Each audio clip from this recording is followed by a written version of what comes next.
...2023 election, the 2.7 million people, not Kano alone, Uzi Osaze clarifies number of underage ineligible voters.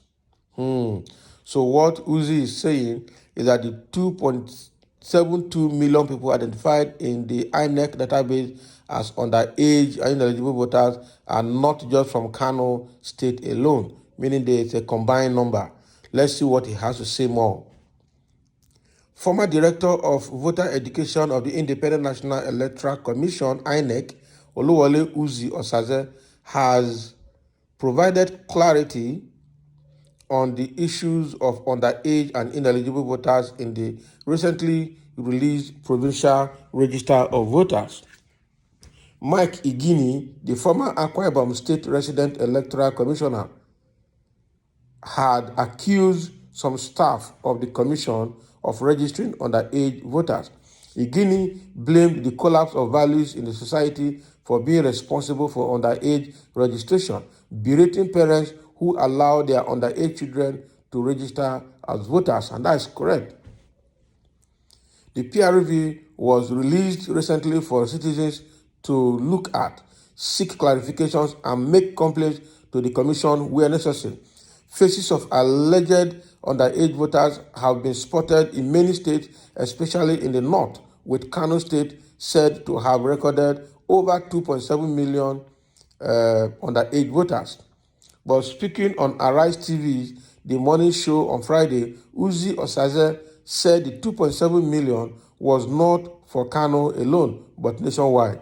He explained further, it is either the electoral commissioner was misquoted or he got it wrong. Somebody got it wrong. That's what he's saying. The total number of ineligible voters as released by Inec is 2.7 million people, not just in Kano State, but nationwide. The total number of people who turned out for CVR in Kano was 560 something thousand, and less than 100,000 were actually held to be ineligible. So it was not 2.73 million in Kano that were held ineligible. That figure is quite wrong. They are not fake registrants, but ineligible. Can you imagine? So ineligible in the sense that they were not supposed to have gone for CVR. Possibly they have registered before and are now going for double registration and multiple registration, either deliberately or inadvertently. Inadvertently in the sense that they were required to do transfer, but rather than do a transfer, some people just went and registered afresh. And Inec now found out that these people were previously on the register, so they knocked them out. So they removed them, and some others registered more than once in the same CVR exercise. Either they deliberately changed clothes or changed names, and those ones were also discovered and left out. You see? Those that did not pass what INRC called their business rule, for example, if they were currently underage, were removed. But having said that, there are others who were not caught. The 2.7 is nationwide, and it is for those who were unable to register under CVR. Can you imagine? So what are we saying here? The 2.72 million that the Inec commissioner shouted is not only Kano. This guy is just trying to defend Inec. That is the truth. He's just trying to defend Inec. That man is so intelligent. We know him when he conducted election in Akwa Ibom in 2019. And he did a very neat, clean job in that state. They did everything to induce him, but he didn't work. All the political bigwigs in Akwa Ibom, you tried to induce him, and it did not work. He refused to accept bribe from anybody, and he did a clean job in that state. Now, he is coming out to shout what he's saying. Mr. Mike Igimi, he could clean out to say what he's saying, and now Inec is coming to defend it, that the commissioner is not correct or something is wrong somewhere. Like 2.72 million, he said that ineligible voters are not underage voters. He now tried to characterize them. Some people registered twice. Some people were supposed to be transferred, but they failed transfer, they went and registered again. Why some people deliberately came back, changed clothes, or changed their name, changed their identity, and came back again. But the biometric capture is capturing them that they are the same people, and then they remove them. Generally, that thing cannot happen in the south. It's only in the north it happens. And that is where they come to deceive us, that they have the population. Which kind of population? That they born 12 wives, 24 children. Who told you? So does all the 24 children just get into eligibility of voting just in 1 year? These guys have a dubious way of counting even cow. That is what people allege. When they are doing population, they even count population census. That sometimes they even count their cattle among them as their population. And then they will come and tell us that the North have more population than us. Who told you? It's only in places like Kano, okay, and some areas in Kaduna, some key areas, key developed areas like the state capital. We can agree that they have people there. But this North has so much vast land that they can drive for 10 kilometers and you don't see any settlement.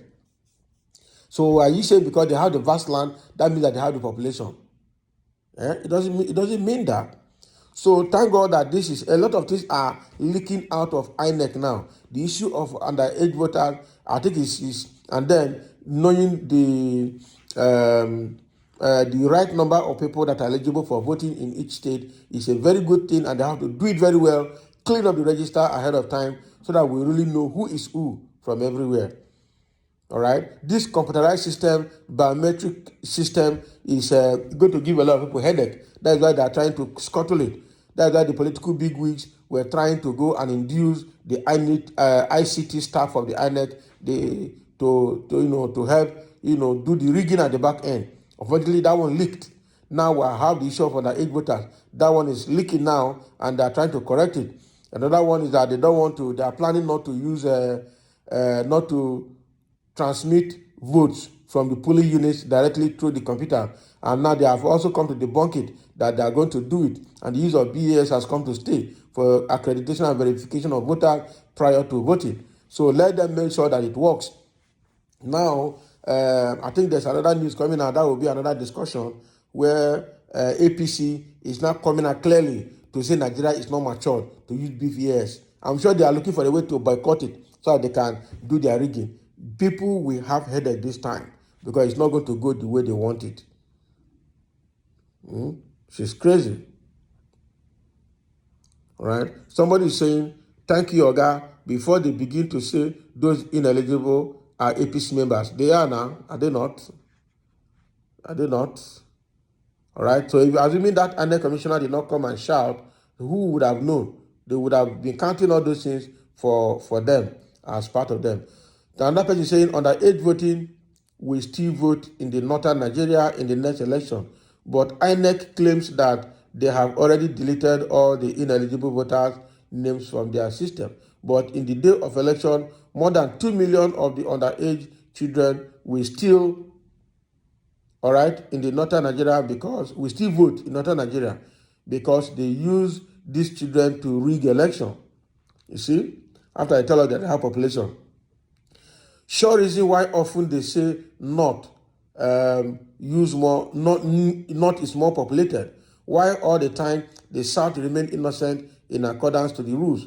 Over the years, people hear if underage voting in the North and nobody is saying anything about it. Thank God for this new technology in the political terrain. Yes, every year we hear about underage voters in the North and nobody talking about it. Meanwhile, the South will remain innocent trying to follow the due process, but it's not working. Somebody saying this retired, confused staff of INEC did not address the issue of underage voters. Can you imagine? Again, another person saying here, you must accept that this is a high-hand influence on INEC, which has a compromised system as an institution. Don't ever try to trace the failure on parents over their word because INEC accepted them in the first place. this is a well chronicled agenda. That is a very good one. So somebody is now trying to, call out the INEC person. Why are you saying that parents are part of the problem? Belated parents for allowing their children who are underage to go and register. That it is okay if children underage came to register at INEC. Why did INEC accept them, having clearly identified that they're underage? Why not send them back? But you still registered them because it's a well chronicled agenda. It's a well planned something to do. If somebody come and you look at the person underage, you send the person back. So why do you still go ahead to register the person, having seen that the person is also underage? You understand? So there are a lot of comments here which I may not be able to go through, but the truth here is that the issue of underage has come, and now, thank God, the biometric system will help to identify them and then clean them out, because a lot of them actually are not eligible for voting. We've seen the videos and pictures on social media where it is only the North that had this issue of underage voters coming to register. We saw them lining up. We saw them wearing agbada and cap as if they are adults. Meanwhile, they are not adults, meaning the parents did it purposefully and the INEC hands were tied. They still registered them. And then they are coming here to give us excuse. Tell us that they are not all underage, that some of them are repeated registrations. I beg you. So that is what is happening about the underage voting. So INEC has come to clarify that 2.72 million people identified are not from Kano alone, but nationwide. And they are not all underage voters, but some repeated or some invalid registrations that make up that number. Okay, so let's hear your comment as well for sharing and look at what INEC is doing. Thank God INEC security is leaking now and people are now strategizing to see how they can manage it.